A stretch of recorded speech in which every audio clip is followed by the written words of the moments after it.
성경을 우리에게 주신 목적은 영생을 알려주시기 위해서입니다. 하나님께서 아들을 우리에게 주신 이유는 멸망치 않고 영생을 얻게 하려 하심이니라 말씀하고 있습니다. 유한한 인생, 그리고 한시적인 삶을 사는 인생이 이 땅에서 꼭 잡아야 되고 꼭 성취해야 되는 것은 바로 영원한 생명입니다. 영원한 생명이 어디 있을까요? 이 세상에서 편안하게 잘 사는 데에 영생이 있지 않습니다. 영생은 유일하신 참 하나님과 그의 보내신 자 예수 그리스도를 아는 것이다. 우리에게 분명히 이렇게 제시하고 있습니다. 유일하신 하나님을 아는 것, 그리고 그분의 보내신 자 예수 그리스도를 아는 것, 바로 여기에 영생이 있지, 편안하게 잘 사는 길에 영생이 있지 않습니다. 우리가 너 좀 회개해야 되겠다, 우리가 이런 표현을 씁니다. 그런데 성경에서 회개하라, 구체적으로 세례 요한이 회개하라, 천국이 가까웠느니라, 회개에 합당한 열매를 맺고, 이렇게 회개에 관한 말씀을 성경이 할 때는 그냥 무턱대고 너 잘못했으니까 잘못을 고쳐, 이런 얘기가 아닙니다. 많은 사람들이 오해하고 있는 부분이 회개이거든요. 성경에서 회개하라 할 때의 그 회개의 진정한 의미는 언약의 백성으로 돌아가라는 뜻입니다. 너 하나님의 백성은 하나님의 말씀을 붙잡고 그 말씀 위에서 네 삶을 올려놓아야 돼. 말씀으로 돌아가는 것, 그것이 회개입니다. 하나님께로 돌아가는 것이 회개예요. 탕자가 아버지의 재산을 가지고 먼 데로 나가지 않았습니까? 그리고 허랑방탕했는데 거기에서 다 모든 걸 창기와 그의 음란한 친구들과 함께 다 써버린 후에 먹을 게 없어서 돼지의 쥐염 열매를 맺다가 아버지를 생각을 했습니다. 그때 여러분, 탕자가 세상식으로 이야기하면 회개하지 않았을까요? 나 정말 나쁜 놈이야. 아버지를 떠나고 보니까 이제 빈털터리가 되고 보니까 알았어, 내가 정말 나쁜 놈이었구나. 그래서 우는 것을 회개라고 하지 않았어요. 많은 사람들이 스스로 자책하면서 울고 나 잘못 살았구나, 내 인생이 뒤틀렸구나, 그냥 그러고 마는 거예요. 그건 회개가 아니에요. 내가 잘못 살았으니까 이제부터는 술, 담배도 끊고 정말 성실하고 정직하게 한번 살아봐야지. 그건 회개가 아니에요. 당자가 나 잘못 살았구나, 나 나쁜 놈이구나, 울기까지 했을 거예요. 그런데 당자의 인생이 새로워질 수 있었던 데에는 그가 아버지께로 돌아갑니다. 아버지께로 돌아갔을 때 아버지께서 그 모든 것을 다 회복시켜 주시고 그를 목욕시키고 좋은 옷을 입히시고 가락지를 껴주시며 원래의 그가 누릴 수 있었던 그것들을 누리게 해주시는 대로 간 거예요. 사랑하는 교회 여러분, 하나님께로 돌아가는 것이 회개라고 말씀을 드렸습니다. 영생은 유일하신 참 하나님과 그의 보내신 자 예수 그리스도를 아는 것인데, 여러분은 과연 하나님께로 돌아오셨나요? 돌아왔다라는 그 의미를 아는 것으로서의 그 속성으로 들여다봐야 됩니다. 하나님을 진심으로 아는 사람의 내면은 일반인의 내면과 다릅니다. 하루를 세상은 어떻게 나누지요? 아침부터 저녁을 나눕니다. 그래서 하루를, 저녁은 잠자는 시간으로 하루로 치지도 않습니다. 일하는 시간, 아침에 눈 뜨고 날이 밝아져서 돈 벌 수 있는 그 시간, 내가 뭔가를 생산해내고 그리고 재화를 내 손에 넣을 수 있는 그 시간을 하루라고 하지, 저녁 시간을, 밤 시간을 하루로 보는 사람은 거의 없습니다. 그런데 성경에서 하루를 어떻게 합니까? 저녁이 되고 아침이 되니 이는 첫째 날이다, 이렇게 말합니다. 하루를 안식으로부터 시작합니다. 너는 내 안에서 안식해야 돼. 너는 내 안에서 여유를 가져야 돼. 너는 내 안에서 나한테 맡기고 차야 돼. 안식하고 일을 해야 돼. 일했으니까 안식하는 게 아니야. 안식했으니까 일해야 돼. 안식하지 않은 사람은 일도 하면 안 됩니다. 진정한 안식을 모르는 사람은 일하면 그 일을 통해서 자기를 죽이는 데로 가고 자기의 욕심을 채우는 데로 가서 결국 자신의 인생을 망치게 되어집니다. 그러나 하나님 아버지를 압니다. 아버지께서 다 책임져 주시지. 아버지께서 날 돌봐 주시지. 아버지께서 내 인생에 큰 복을 주시고 계시지. 그런 여유를 가지고 일하는 사람은 그 일에 행복을 느끼고 그 일을 통해서 하나님께 영광을 돌립니다. 우리나라가 2002년 월드컵을 치르고 나서 이 축구 수준이 올라갈 때 우리나라의 송종국이라든지 또 박지성이라든지 이영표라든지 이런 선수들이 네덜란드로도 가고 영국, 세계에서 가장 제일 잘하는 축구 리그에 나가기 시작했지 않습니까? 가가지고 송중국이 믿으면 김태우라든지 송중국은 아니군요.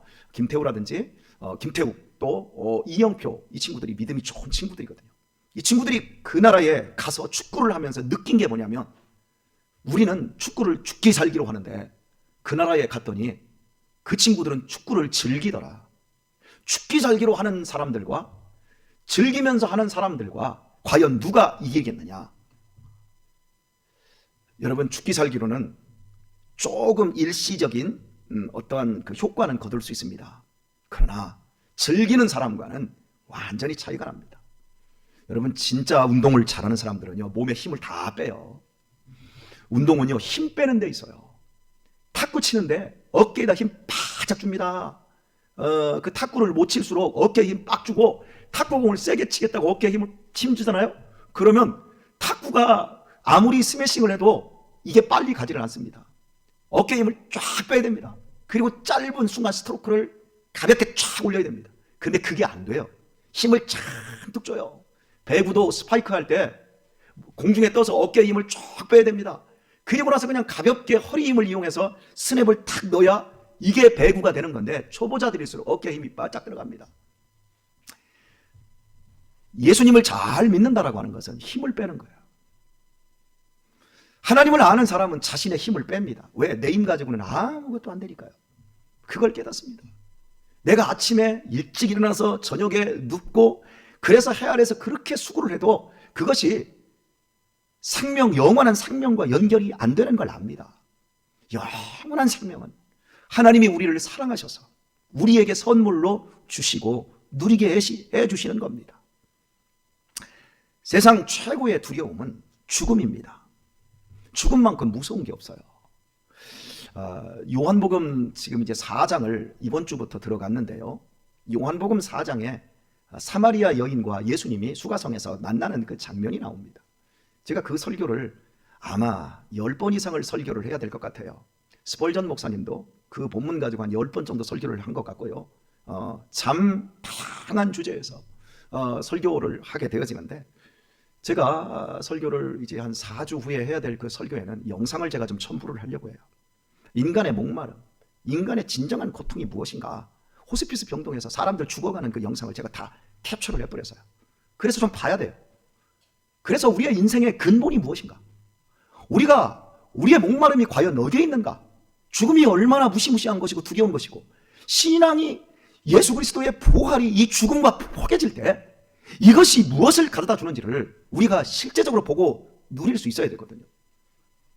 예수 그리스도의 죽음과 부활이 없는 인생에게 이 세상에서 가장 무서운 것은 죽음입니다. 그런데 부활이 있는 사람들이 그 죽음을 들여다볼 때 죽음이 그렇게 두려워도 죽음은 죽이는 것 이상을 할 수가 없습니다. 그것으로 끝입니다.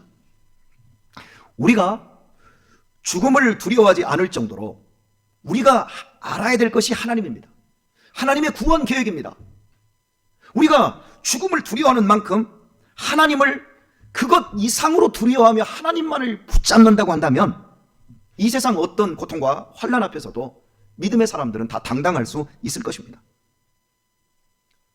하나님께서 우리에게 이사야 51장 본문을 통해서 기억하게 하는 것, 지금 우리가 보고 있는 이 새벽에 읽은 이 본문 속에서 하나님께서 우리에게 말씀하고 있는 내용은 뭡니까? 내가 하늘을 폈다.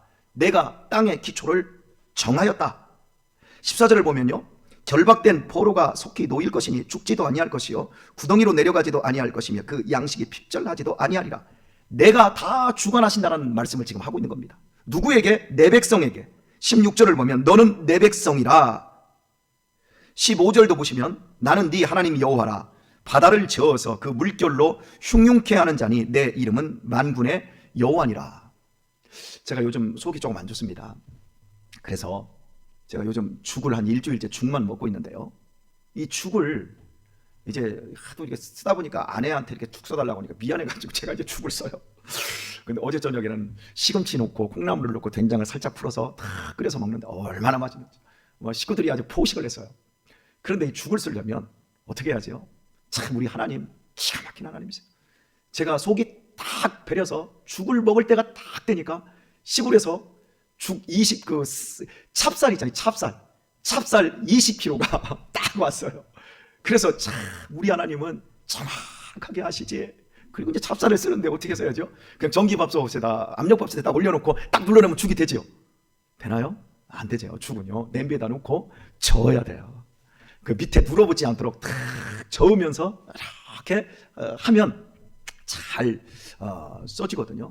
그런데 여러분 바다를 저을 수 있어요. 누가? 하나님께서 내가 바다를 저어서 그 물결로 흉흉케 하는 자니 내 이름은 만군의 여호와라. 이렇게 말씀하고 있습니다. 우리의 아버지가 누구냔 말이에요. 우리가 믿고 있는 하나님이 누구냔 말이에요. 그 하나님은 땅의 기초를 세우셔서 인간, 우리가 살아가는 삶의 근간을 세우셨어요. 저녁이 되고 아침이 되니 이는 첫째 날이다. 너희들 안식해야 돼. 너희들 내 안에서 쉬어야 돼. 너희들 나한테 맡겨야 돼. 하나님이 그렇게 하늘을 펴셨어요. 하늘에 운행하는 저 모든 천체 만물. 지금 초승달이 되게 이쁩니다, 여러분. 초승달도 밝아요, 여러분. 얼마나 예쁜지 몰라요. 하늘의 만상, 우리가 살아가고 있는 그 모든 삶의 근간들, 이걸 지금 하나님이 주장하고 계세요.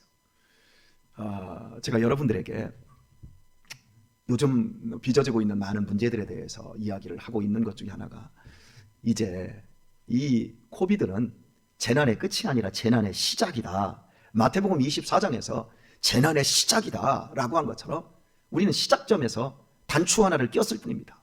계속해서 지금 어려워질 겁니다. 어제도 뉴스 JTBC인가요? 뉴스 말미에 계속해서 식량값, 막 커피값이 오르고 있고 이거 막 얘기하고 거기서 식량도 오르고 연료도 오르고 이 얘기하다가 살짝 지나가고 말더라고요. 여러분 식량값이 굉장히 오르고 있습니다.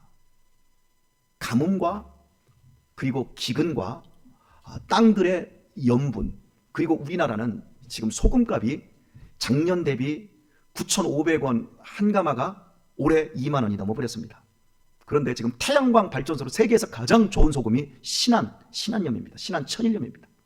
세계에서 유일하게 자연 전통적인 방법으로 거두는 것이 우리나라 소금이거든요. 그런데 재작년 소금에 거둬졌던 소금 밭이 반절이 없어져 버렸습니다. 제가 직접 가봤어요. 증도 그쪽으로 가면 다 신안이거든요. 우리 아들들하고 유민이하고 유신이하고 지난 여름 그 뒤에 제가 문준경 전도사님 기념관에 갔다 온다고 여러분에게 하루 내려갔다가 이렇게 오면서 들렸지 않습니까? 소금밭이 다 그냥 논으로 다 바뀌어버렸어요. 그리고 거기에 태양광 발전소로 쫙 깔렸어요. 근시안적으로 식량 산업이라든지 이런 것들은 우리 먹거리 산업은 전략 산업이고 안보 산업이에요. 그런데 지금 그걸 못 봐요. 정말 앞으로 우리 다음 세대들이, 아니 다음 세대까지 갈 것도 없어요. 수년 내에 지금의 우리가 지금 누리고 있는 이런 그 쌀값 이런 것들 더 오릅니다. 그런데 제가 여러분에게 드리고 싶은 말씀은 이거예요. 우리가 먹고 살 걸 하나님이 책임주셔서 우리 세대 우리가 먹고 살 걸 우리가 먹고 사는 거예요. 하나님 책임주셔서. 그런 것처럼 하나님을 믿는 백성들에게, 우리의 자녀들에게 그 먹거리를 우리가 공급해서 우리가 천년만년 이래 먹고 살 거 남겨주는 것이 아니라 하나님께서 우리의 자녀들에게 먹거리를 제공해 주십니다. 제가 어린 시절에 우리 어머니한테 들었던 얘기가 이런 얘기거든요. 그리고 우리 선생님이, 우리 어머니는 그렇게 많은 얘기를 안 했지만 저를 담임했던 그 선생님들이, 그래도 초등학교 때까지는 공부를 제가 잘했거든요. 근데 중학교 들어가면서부터 육상하고 뭐 하면서부터 그때부터 이제 성적이 막 떨어지기 시작하고 이제 공부를 안 했고, 이제 고등학교 때 들어갔을 때 선생님이 하는 말, 너 그래가지고 밥 벌어먹고 살겠냐? 너 그렇게 맨날 술이나 먹고 나쁜 짓 하고 있는데 너 이 다음에 먹고 살겠니? 저한테 하신 말씀이 그거거든요. 그런데 제가 지금 잘 먹고 잘 살아요. 먹다 못하니까 하나님이 죽까지 먹이시더라고요. 그래서 속이 아플 때 아픈 것을 통해서 아픈 사람들의 아픔을 알아요. 속이 안 좋아서 윤석열 권사님이 속이 다 뒤틀려서 막 그냥 토한다라고 하는 그 얘기를 들으면서 나는 그거에 지금 10분의 1, 100분의 1도 안 아플 거야. 그래, 다른 아픈 사람들도 이해를 하자. 자, 하나님께서 너 사람들은 너 그러고 먹고 살겠니? 너 뭐 먹고 살래?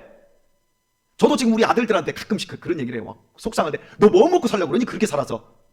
그런 다음에 제가 뒤에서 딱 생각하는 게, 하나님이 다 먹이고 사는데 내가 너무 애들 잡들이는 거 아닌가? 이 생각을 또 해서 이렇게 말을 바꿉니다. 특히 우리 유아한테 너 얼마나 잘 되려고 그러니? 너 하나님께서 얼마나, 그러니까 유아는 자기가 속을 새기면서 하도 그 얘기를 해놨더니 지가 이제 조금 큰 잘못을 하지 않습니까? 그러면 아버지 나 대단히 크게 되려고 그러는 거예요. 그러면 막 얄미워요. 그래서 크게 안 돼도 되니까, 크게 안 돼도 되니까 크게 속색이지 마. 제가 이제 이런 이야기를 해요.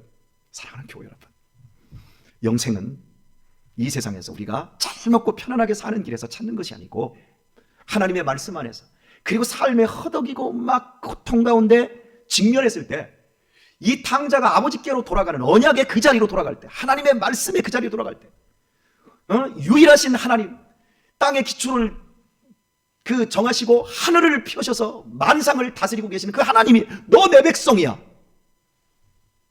당신의 아들을 십자가에 못 박아 죽이기까지 우리를 사랑하신 그 하나님께로 돌아가는데, 우리의 정신이, 우리의 실제적인 삶, 우리가 놓지를 못해요. 저녁이 되고 아침이 되니가 아니, 아침이 되고 저녁이 되니까지 분투하면서 날마다 쓰러질까 비틀비틀거리면서도 안 쓰러질래 니네들 그렇게 하면 니네 밥 먹고 살겠어? 더 열심히 해. 바로 이 자리에서 하나님 바뀝니다. 하나님 감사합니다. 그렇게 힘들었어도 지금까지도 먹고 살게 하시고 지금까지도 살게 하셨듯이 하나님, 다 하나님의 은혜입니다. 은혜 가운데 맡기고 쉼을 얻는 한 해가 될 수 있도록 하나님 내게 복의 복을 더하시옵소서. 오늘 우리에게 필요한 것은 이것이 아닐까 싶습니다. 오늘 하루도